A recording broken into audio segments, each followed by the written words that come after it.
आज या ठिकाणी पुणे नाशिक हायवेवर आंबेगाव तालुक्यामध्ये मनसरच्या जवळ नंदी चौक या ठिकाणी शेतकऱ्यांच्या वतीने आणि सर्वपक्षीय कांद्याच्या बाजारभाव वाढण्याविषयीचं आंदोलन या ठिकाणी मोठ्या संख्येने उपस्थित शेतकऱ्यांच्या उपस्थितीमध्ये चांगल्या पद्धतीने संपन्न झालं. कोणताही अनुचित प्रकार घडला नाही. विशेषतः या आंदोलनासाठी ज्यांनी देशभरात हे आंदोलन, राज्यभरात शासन दरबारी आंदोलन पोचवण्याचं पत्रकार बांधव जेवढे उपस्थित होते त्यांचे आम्ही धन्यवाद मानतो. या ठिकाणी पोलिसांनी ही कायदा सुव्यवस्था राखण्याचं चांगल्या प्रकारे काम केलं. कोणताही अनुचित प्रकार घडून नाही दिला. त्याचप्रमाणे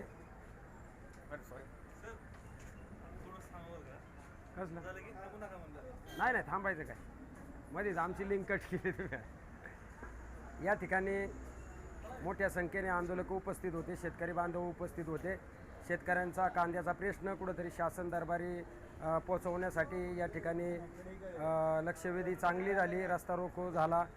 मध्यंतरी ॲम्ब्युलन्स काही प्रमाणात या ठिकाणी आल्या, त्यासाठी रस्ताही मोकळा करून देण्यात आला.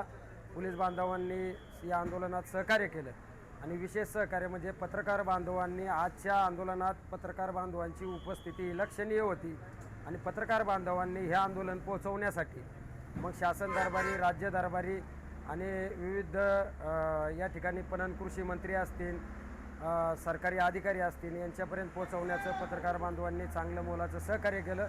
त्याबद्दल सर्व शेतकरी बांधव असतील, पत्रकार बांधव असतील, पोलीस बांधव असतील यांचा एक शेतकरी म्हणून मी त्या ठिकाणी धन्यवाद मानतो. जय हिंद, जय महाराष्ट्र. या ठिकाणी आंदोलन संपल्यानंतर आपण पाठीमागे जो पाहत आहे का पुणे नाशिक हायवेला मनसर या ठिकाणी नंदी चौकामध्ये जे आंदोलन चालू होतं, हजारोच्या संख्येने आंदोलक उपस्थित होते.